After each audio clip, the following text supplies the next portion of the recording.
കുറെ പേരായി പറയുന്നു ഉടുപ്പൊക്കെ ഇട്ട് കാണുന്നത്, സ്കേർട്ടും ടോപ്പും ഇട്ടിട്ടുണ്ട് സ്കൈ. അപ്പൊ സ്കൈ ഉഷാറായിട്ടിരിക്കുന്നു, സുഖമായിട്ടിരിക്കുന്നു. അവൾ തന്നെ കണ്ണാടി നോക്കിയിട്ട് ഭയങ്കര കളിയും കാര്യങ്ങളൊക്കെയാണ് കേട്ടോ. അപ്പൊ കൂട്ടുകാരെ, ഇന്ന് കുറെ പേര് കുറച്ച് പറ. ഹലോ, ഞാൻ വെള്ളം കുടിച്ചുവാണ് പറയ്. ഇത് സ്പ്രൈറ്റിന്റെ കുപ്പി, 7up കുപ്പിന്ന് മാത്രമേ ഉള്ളൂ കേട്ടോ, സാധാ ചൂടുവെള്ളമാണ്. അപ്പം ഞാൻ അതിൽ വെള്ളം കുടിക്കുന്ന കാരണം അവൾക്കും കുറച്ച് അടപ്പിൽ വെച്ച് കൊടുക്കുമ്പോൾ അവളുടെ വയറ്റിലേക്കും കുറച്ച് വെള്ളം എത്തും കേട്ടോ. അല്ലമ്മ? കുഞ്ഞു പെണ്ണെ, സുഖാണോ? എന്തൊക്കെയുണ്ട് വിശേഷം?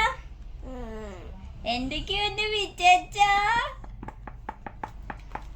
കുഞ്ഞിപ്പെണ്ണിന് പുതിയൊരു പല്ലും കൂടെ വരുന്നുണ്ട്, കോമ്പല്ല്. അതിൻ്റെ കുറച്ച് ബുദ്ധിമുട്ടുകളും കാര്യങ്ങളൊക്കെയാണ് സ്കൈക്ക്. അപ്പോൾ ഫുഡ് കഴിക്കാനും എല്ലാത്തിനും ഒരു ചെറിയ മടിയും കാര്യങ്ങളും. പൊതുവേ ഭക്ഷണം കഴിക്കൽ കുറച്ച് കുറവാണെങ്കിലും പല്ല് വരുന്ന കാരണം കുറച്ചും കൂടി ഒരു ബുദ്ധിമുട്ട് കൂടുതലാണ് കേട്ടോ. അപ്പോൾ ചിത്താന്തം കാര്യങ്ങളൊക്കെ ഉണ്ട്. പക്ഷേ സ്കൈ ഹാപ്പിയാണ്. അപ്പോൾ എന്നോട് കുറച്ച് കൂട്ടുകാർ എന്നോട് ചോദിച്ചിട്ടുണ്ട്. സെയിം ക്വസ്റ്റ്യൻ ആയത് കാരണമാണ് ഞാൻ ഇന്നത്തെ വീഡിയോ ഇടാമെന്ന് വിചാരിച്ചത് കേട്ടോ. എന്താ സംഭവം എന്ന് വെച്ചിട്ടുണ്ടെങ്കിൽ, സ്കൈ ബേബീനെ ഫീഡിങ് ടൈം ഇപ്പോൾ എത്രയാണ്? അതായത് 1 വയസ്സും 16 മാസമാണ് സ്കൈ.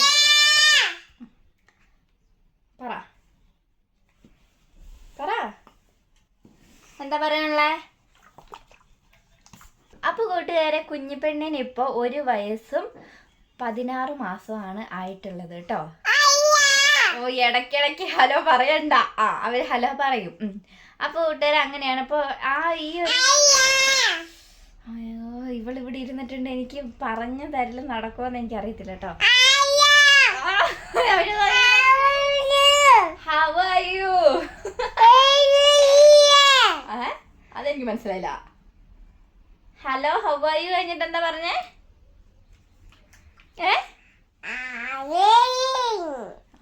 അത് അവളുടെ ഭാഷയിൽ എന്തോ ആണ്, എനിക്ക് ഇതുവരെ അതിന്റെ ലിപി മനസ്സിലായിട്ടില്ല. ഹൗ ആർ യു ഉള്ളത് മനസ്സിലായിട്ടോ. അപ്പോൾ കൂട്ടുകാരെ, സ്കൈ ബേബീന്റെ ഫീഡിങ്ങിനെ കുറിച്ചാണ്.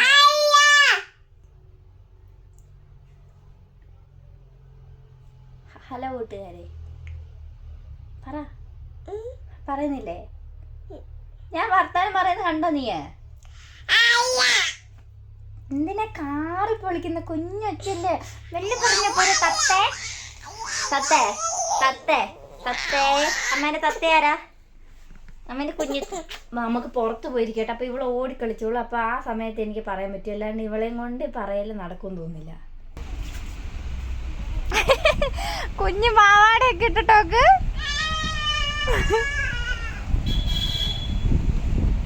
അയ്യോടാ. അപ്പൊ സ്കൈ അതിൽ ഓടി നടക്കുന്നുണ്ട്. ഇവിടെ വാ. മമ്മി ഉണ്ട് കേട്ടോ അവിടെ. അപ്പൊ മമ്മീൻ്റെ അടുത്ത് പോയിട്ട് മിമ്മി വിളിക്കുന്നയാ. ഞാൻ കുഞ്ഞിപ്പെണ്ണിനെ കുറച്ച് നേരം ഇങ്ങനെ ചെരുപ്പ് ഇട്ടിട്ട് നടത്തിക്കും, ചെരുപ്പ് ഇടാണ്ട് നടത്തിക്കും കേട്ടോ. അവരുടെ ബ്ലഡ് സർക്കുലേഷനും കാര്യത്തിനൊക്കെ ഭയങ്കര ഹെൽപ്ഫുള്ളാണെന്നുള്ളത് ഞാനിങ്ങനെ അറിഞ്ഞത് കാരണമാണ് ഞാൻ അങ്ങനെ ചെയ്യുന്നത് കേട്ടോ. അതേപോലെ നമ്മൾ ഇന്ന് പറയാൻ പോകുന്ന ടോപ്പിക്ക് എന്ന് പറഞ്ഞിട്ടുണ്ടെങ്കിൽ, സ്കൈ ബേബീനെ ഫീഡിങ് ടൈം എത്രയാണെന്നൊക്കെ ചോദിച്ചിട്ടുണ്ട്. അതിന് വേണ്ടിയിട്ടാണ് ഞാൻ പറയുന്നത്. സ്കൈനെ ഇപ്പോഴും ഫീഡ് ചെയ്യാറുണ്ടോ? 1.5 വയസ്സാവാനല്ലേ? അപ്പം ഇപ്പോൾ ഫീഡിങ് നിർത്തിയോ? അങ്ങനെയുള്ള കുറച്ച് കാര്യങ്ങളൊക്കെയാണ്. പിന്നെ 1.5 വയസ്സിൻ്റെ വാക്സിൻ എന്തോ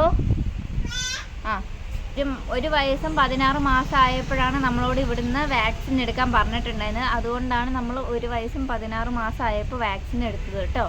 പിന്നെ ഫീഡിങ്ങിൻ്റെ ടൈം പറഞ്ഞിട്ടുണ്ടെങ്കിൽ, ഫീഡിങ്ങിന് പ്രത്യേകിച്ചൊരു ടൈമുണ്ടോ ചോദിച്ചിട്ടുണ്ടെങ്കിൽ എനിക്ക് അങ്ങനെ ഒരു ടൈം ഇല്ല കേട്ടോ കൂട്ടുകാരെ. എന്താ പറയുക, ഒരേ ലെവൽ. അവൾ ജനിച്ചപ്പോൾ തൊട്ടേ അങ്ങനെ തന്നെ കേട്ടോ. ജനിക്കുമ്പോൾ ഇത്തിരി സമയം വെച്ച് ഇങ്ങനെ ഗ്യാപ്പ് ഇട്ടിട്ട് ഇത്ര സമയത്ത് കൊടുക്കണം എന്നൊക്കെ ഉണ്ടെങ്കിലും ഞാനൊരു 10 മിനിറ്റ് കൂടുമ്പോൾ എനിക്ക് വിശന്നാലോ എന്നിങ്ങനെ ടെൻഷനായിട്ട് ഞാൻ ഫീഡ് ചെയ്തുകൊണ്ടേ ഇരിക്കുമായിരുന്നു കേട്ടോ. അത് അപ്പോഴാണേലും ഇപ്പോഴാണേലും അങ്ങനെ തന്നെയാണ്. അപ്പം ഞാൻ അതെന്താ അങ്ങനെ ഫീഡ് ചെയ്തതെന്ന് വെച്ചിട്ടുണ്ടെങ്കിൽ, ഇവിടെ ഉള്ളവർ പറയും അങ്ങനെ ഫീഡ് ചെയ്ത്. എനിക്ക് അവിടെ നിന്ന് മിഡ്വൈഫ്, കുഞ്ഞിപ്പെണ്ണുണ്ടായത് UK ആയത് കാരണം അവിടെ നിന്നുള്ള മിഡ്വൈഫ് പറഞ്ഞിട്ടുള്ളത്, അവർ കുടിക്കുന്നുണ്ട്, അവർ ഓക്കെ ആണെങ്കിൽ നമുക്ക് പാലുണ്ടെങ്കിൽ നമുക്ക് എപ്പോൾ വേണേലും ഫീഡ് ചെയ്യാമെന്ന് പറഞ്ഞിട്ടുണ്ടായിരുന്നു. അതിൻ്റെ ഒരു നിർദ്ദേശപ്രകാരമാണ് നമ്മൾ ഫീഡ് ചെയ്തുകൊണ്ടിരുന്നത്. അതായത് മീൻസ് ഞാൻ ഫീഡ് ചെയ്തുകൊണ്ടിരുന്നത് കേട്ടോ. പിന്നെ ഇപ്പോൾ കുറച്ച് മാറ്റം വന്നതെന്ന് പറഞ്ഞിട്ടുണ്ടെങ്കിൽ ഫുഡ് കഴിക്കില്ല. രാവിലെ ഫീഡ് ചെയ്ത് വയറ് നിറഞ്ഞു കഴിഞ്ഞിട്ടുണ്ടെങ്കിൽ പിന്നെ ബ്രേക്ക്ഫാസ്റ്റ് കഴിക്കൽ ഭയങ്കര മടിയാണ്. അപ്പം ഞാൻ എന്ത് ചെയ്യും, ഞാൻ എണീക്കുന്ന സമയമാകുമ്പോൾ ഞാൻ അവളെ ഫീഡ് ചെയ്യും. അത് കഴിഞ്ഞിട്ട് കുറേ കഴിഞ്ഞിട്ടാണ് 1 മണിക്കൂർ 2 മണിക്കൂർ കഴിയുമ്പോഴാണെങ്കിലും കുഞ്ഞിപ്പെണ്ണ് എണീച്ച് വരും കേട്ടോ. 1 മണിക്കൂറൊക്കെ കഴിയുമ്പോഴത്തേക്ക് എണീച്ച് വരും. ഇച്ചിയും കൂടെ എണീക്കും വരെ അവൾ കിടന്നുറങ്ങും. അപ്പം ആ ഒരു ടൈമിൽ ഞാൻ ഫീഡ് ചെയ്യില്ല. എൻ്റെ എണീച്ച് വന്നു കഴിഞ്ഞ പാടെ ഞാൻ ബ്രേക്ക്ഫാസ്റ്റ് എന്തെങ്കിലും മുട്ടയോ അങ്ങനെ എന്താണോ ഉള്ളത് അതായിരിക്കും കൊടുക്കുക. അത് കഴിഞ്ഞിട്ട് പിന്നെ ഞാൻ ഫീഡ് ചെയ്യില്ല. അത് കഴിഞ്ഞിട്ട് ചോറ് കൊടുക്കണം. അത് കഴിച്ചില്ലെങ്കിൽ ഭയങ്കര വിഷമവും എനിക്ക്. അത് കാരണം ഞാൻ ആ ഒരു ടൈമിൽ മാത്രമാണ് ഫീഡിങ് കുറച്ച് കുറവ്. എന്നെ പുറകിൽ നിന്ന് ചവിട്ടി ഒന്നും ഇടുവാ കണ്ടോ, കുറുമ്പത്തി കുഞ്ഞാട്ടോ. മാറിക്ക്, നിന്റെ മടി കയറിയിരിക്കാം ഞാൻ. എന്നാല്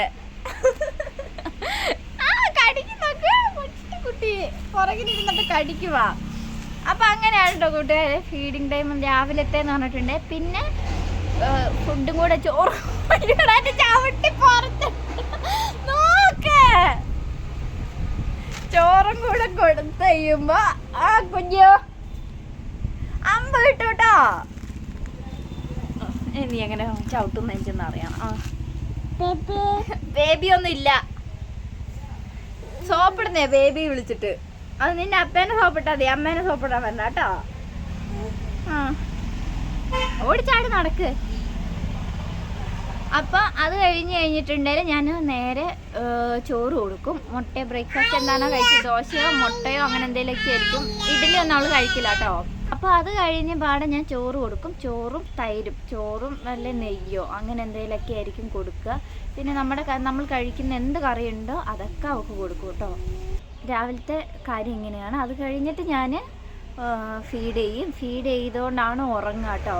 ഇരുന്നാണോ കിടന്നാണോ ഫീഡ് ചെയ്യുന്നത് വെച്ചിട്ടുണ്ടെങ്കിൽ സ്കൈക്ക് അവൾ നിന്ന് ഇരുന്നിട്ടാണെങ്കിലും അവൾ കംഫർട്ടായിട്ട് അവളുടെ രീതിയിൽ പാൽ കുടിക്കും കേട്ടോ. അവൾക്ക് അതൊരു ഇഷ്യൂ ഉള്ള കാര്യമേ അല്ല. പിന്നെ അങ്ങനെയാണ് അവൾ ഫീഡിങ് ടൈം എന്ന് പറഞ്ഞിട്ടുണ്ടെങ്കിൽ ഞാൻ കിടന്നിട്ടാണെങ്കിലും കൊടുക്കും. ഇപ്പോഴും ഞാൻ ഗ്യാസ് കൂട്ടിക്കളയാൻ ശ്രദ്ധിക്കും കേട്ടോ. ചിലവർ കാണാം കുഞ്ഞിന് 8 മാസം അങ്ങനെയൊക്കെ വരെ ഗ്യാസ് തട്ടിക്കളയുള്ളൂ. ഞാൻ കണ്ടിട്ടുള്ളത് അങ്ങനെയാണ് കേട്ടോ. അതുകൊണ്ടാണ് ഞാൻ പറയുന്നത് ചിലവർ മാത്രം. മിക്കവരും ഇപ്പോഴും തട്ടിക്കളയുന്നുണ്ടാവാം. അതേപോലെ തന്നെ സ്കൈൻ്റെത് ഞാൻ ഇപ്പോഴും തട്ടിക്കളയും, ഗ്യാസ് പോവാറുണ്ട്. അത് എന്താ പറയുക, നമ്മളത് ഭയങ്കരമായിട്ടും കുഞ്ഞു കാര്യമല്ല എന്ന് വിചാരിച്ച് മാറ്റി നിർത്തുന്ന കാര്യമാണ്. അത് നിങ്ങൾ ഒരിക്കലും മിസ് ചെയ്യരുത്. ചെയ്യാത്ത അമ്മമാർക്ക് വേണ്ടിയിട്ടാണ് പറയുന്നത്.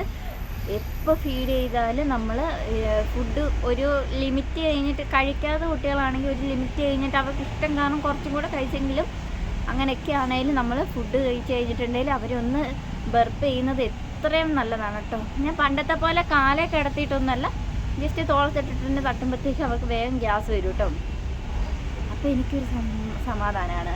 അപ്പോൾ അതൊക്കെ കാര്യങ്ങളാണ് ഞാൻ ഫീഡിങ്ങിന് ശേഷവും ഞാൻ ശ്രദ്ധിക്കുന്നത്. പിന്നെ കിടന്ന് ഫീഡ് ചെയ്യുന്നത് എന്താ വെച്ചാൽ കുട്ടികൾ സമ്മതിക്കില്ല എന്നൊക്കെ ഞാൻ പറഞ്ഞിട്ട് എനിക്കറിയാം. അതേപോലെ ഇപ്പോഴും അരച്ച് പേസ്റ്റ് പോലെ ചോറൊക്കെ ആക്കി കുറുക്ക് പോലെ തന്നെ കൊടുക്കുന്നത് ഒക്കെ ഞാൻ ശരിക്കും 8 മാസം സ്കൈൻ്റെ 6ാം മാസത്തിലാണ് സ്കൈക്ക് ചോറ് കൊടുത്തത് കേട്ടോ. നമ്മുടെ തിരുവോണത്തിൻ്റെ അന്നാണ് സ്കൈക്ക് ചോറ് കൊടുത്തിട്ടുണ്ടായിരുന്നത്. അന്ന് തൊട്ടിട്ട് നമ്മൾ കഴിക്കുന്ന രീതിയിൽ തന്നെയാണ്. കുറച്ചിങ്ങനെ ഉടച്ചു കൊടുക്കും എന്നല്ലാണ്ട് പേസ്റ്റ് ആക്കിയിട്ടല്ല കേട്ടോ കൊടുക്കുന്നത്. നമ്മൾ ലൂസായിട്ട് കഴിക്കുന്ന അവർക്ക് ഇഷ്ടമല്ല. നമ്മൾ കഴിക്കുന്ന പോലെ പെറുക്കാന്നുള്ളത് കഴിക്കാനാണ് കേട്ടോ കുഞ്ഞിപ്പെട്ടി. അവിടെ ഇരുന്നിട്ട് തന്നെ ഇരുന്ന് എൻ്റെ കഴിച്ചേട്ടോ. അപ്പോൾ കുഞ്ഞിപ്പെണ്ണിന് അങ്ങനെ കഴിക്കാനാണ് ഇഷ്ടം. അത് കാരണം അങ്ങനെയാണ്, അതിൻ്റെ കാര്യം അങ്ങനെയാണ് കേട്ടോ. ഫുഡ് കഴിക്കുന്നത് അങ്ങനെയാണ്. സാധാരണ നോർമലായിട്ട് നമ്മൾ എന്ത് കഴിക്കുന്നു അതൊക്കെ അവൾ കഴിച്ചോളൂ ഇഷ്ടമാണെങ്കിൽ. പിന്നെ ഫീഡ് ചെയ്യുന്നതെന്ന് പറഞ്ഞിട്ടുണ്ടെങ്കിൽ എന്തോ ഇപ്പോൾ ഫീഡ് ചെയ്തിട്ടുണ്ടെങ്കിൽ എന്തെങ്കിലും ഒന്ന് കഴിക്കുമോ എന്തൊക്കെ ചെയ്യുകയാണെങ്കിൽ അത് കഴിക്കും. അത് കഴിഞ്ഞിട്ട് പിന്നെയും ഫീഡ് ചെയ്യേണ്ടി വരും.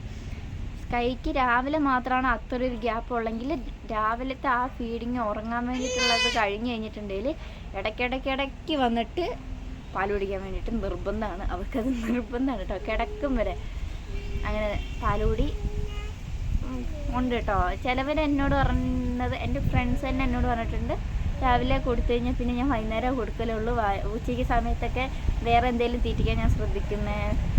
പക്ഷെ എന്തോ നമുക്ക് ഈ ഒരു ടൈമിലല്ലേ ഫീഡ് ചെയ്യാൻ പറ്റുള്ളൂ. അതൊക്കെ പെട്ടെന്ന് നിർത്തി കഴിയുമ്പം നമ്മളും ഭയങ്കര മിസ് ചെയ്യും. പിന്നെ അത് ഭയങ്കര ഹെൽത്തി സംഭവമാണല്ലോ ഫീഡ് ചെയ്യുന്നത്. ഹലോ ആ സ്കൈ ഫീഡിങ് കഴിഞ്ഞിട്ട് ഫുഡും കൂടെ കഴിക്കുമ്പോഴാണ് എനിക്കും സന്തോഷം കേട്ടോ. അല്ലെ എനിക്കും ഭയങ്കര വിഷമമായിരിക്കും, എനിക്കും ഭയങ്കര ബുദ്ധിമുട്ടായിരിക്കും. അപ്പോൾ അങ്ങനെയൊക്കെ ഉള്ളത് കാരണം ഞാൻ ഫീഡിങ്ങിൻ്റെ കാര്യത്തിൽ ഒരു കോംപ്രമൈസ് ഞാൻ ഇതുവരെ കൊടുത്തിട്ടില്ല. ഭക്ഷണം കഴിച്ചില്ലെങ്കിൽ എനിക്ക് അവൾ പാൽ കുടിച്ചിട്ടുണ്ടല്ലോ എന്നുള്ളൊരു സമാധാനമെങ്കിലും എനിക്ക് ഉണ്ടാവും കേട്ടോ. അങ്ങനെയാണ് സ്കൈൻ്റെ ഫീഡിങ് റൊട്ടീൻ എന്ന് പറയാം. അങ്ങനെയാണ് കേട്ടോ. അങ്ങനെ ഒരു ടൈം ഞാൻ വെച്ചിട്ടില്ല. സ്കൈ എപ്പം ഫീഡ് ചെയ്യണമെന്നോ ആ സന്ദർഭം എന്താണെന്ന് നോക്കിയിട്ട് ഞാൻ കൊടുക്കും. പിന്നെ ഫുഡ് കഴിക്കാത്ത ദിവസങ്ങളിലാണെങ്കിൽ കുറച്ചും കൂടി കൂടുതലായിട്ട് ഞാനിപ്പോൾ വാക്സിനൊക്കെ എടുക്കുന്ന ദിവസങ്ങളിൽ, പനി വരുന്ന ദിവസങ്ങളിൽ, അപ്പോഴൊക്കെ നമ്മൾ മാക്സിമം നമ്മൾ എല്ലാം ഇങ്ങനെ എന്താ പറയുക പ്രോട്ടീനായിട്ടുള്ള ഭക്ഷണങ്ങളൊക്കെ കഴിച്ചിട്ട് പാലിലൂടെ അവർക്ക് എത്തുമല്ലോ എന്നുള്ളൊരു ഇതിലാണ് ഞാൻ ഫീഡ് ചെയ്യാറ് കേട്ടോ. ഞാൻ ചീര അങ്ങനത്തെ പയർ കാര്യങ്ങളൊക്കെ കഴിക്കും. അപ്പോൾ കുറേയും കൂടി വെള്ളവും കുടിപ്പിക്കും, പാല് കൊടുക്കൽ കൂടുതലായിരിക്കും കേട്ടോ. പിന്നെ കുറച്ച് പേര് എന്നോട് പറഞ്ഞിട്ടുണ്ടായിരുന്ന വേറൊരു കാര്യം എന്താണെന്ന് വെച്ചിട്ടുണ്ടെങ്കിൽ എൻ്റെ കൊച്ചിന് 1 വയസ്സായിട്ടുള്ളൂ തന്നെ പാലുകൂടി നിർത്തിയെന്ന് പറഞ്ഞിട്ടുണ്ടായിരുന്നു. ഒരു 2-3 പേര് പറഞ്ഞോട്ട് അങ്ങനെ സംഭവം ഉണ്ടെന്ന്. 1 വയസ്സാവും മുന്നേ നിർത്തിയവരുണ്ട്, 1.5 വയസ്സ്, 1 മാസം 1 വയസ്സ് 2 മാസം ആയവരുണ്ട്. അങ്ങനെ 2-3 പേര് എനിക്കിങ്ങനെ മെസ്സേജ് അയച്ചിട്ടുണ്ടായിരുന്നു. അങ്ങനെയാണ് ഞാൻ ഈ വീഡിയോ എടുക്കാമെന്ന് വിചാരിച്ചത് കേട്ടോ. അങ്ങനെ കുറേ സംശയങ്ങൾ. പാലുകൂടി നിർത്തുന്നതും പാലുകൂടി നിർത്തിപ്പിക്കുന്നതും ഒക്കെ രണ്ട് രീതിയിലാണ് കൂട്ടുകാരെ. അതിപ്പോൾ പാലുകൂടി നിർത്തുന്നതിനെ കുറിച്ച് സത്യമായിട്ട് എനിക്ക് അറിയത്തില്ല, അതെന്താ അങ്ങനെ നിർത്തുന്നതെന്നുള്ളത്.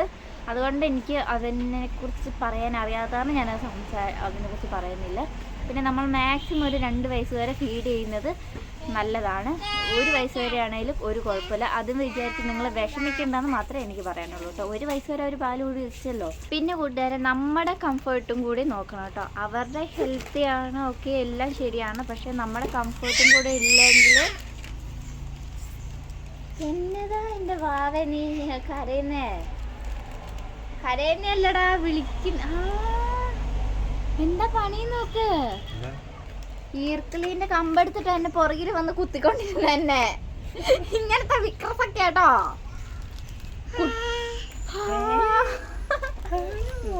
അതേപോലെ തന്നെ കൂട്ടുകാരെ എനിക്ക് പറയാനുള്ളത്, നിങ്ങളുടെ കംഫേർട്ട്, അതായത് ഫീഡ് ചെയ്യുന്ന അമ്മമാരുടെ കംഫേർട്ടും കൂടെ നിങ്ങൾ നോക്കണം. നിങ്ങൾ കംഫേർട്ട് ആണെങ്കിൽ നിങ്ങൾക്ക് ഫീഡ് ചെയ്യാം, കംഫേർട്ട് അല്ലെങ്കിൽ ഫീഡ് ചെയ്യാതിരിക്കുന്നതായിരിക്കും ബെറ്റർ ഓപ്ഷൻ കേട്ടോ. പിന്നെ 1 വയസ്സ് വരെ ഫീഡ് ചെയ്യുന്നത് മാക്സിമം നോക്കുക. അത് കഴിഞ്ഞിട്ട് നിങ്ങൾ കംഫേർട്ടല്ല ഒട്ടും പറ്റുന്നില്ല, നിങ്ങളുടെ മാനസികാവസ്ഥയെ അത് വല്ലാണ്ട് ബാധിക്കും. അതുകൊണ്ടാണ് ഞാൻ ഇങ്ങനെ പറയുന്നത് കേട്ടോ. അല്ലാണ്ട് ഇനി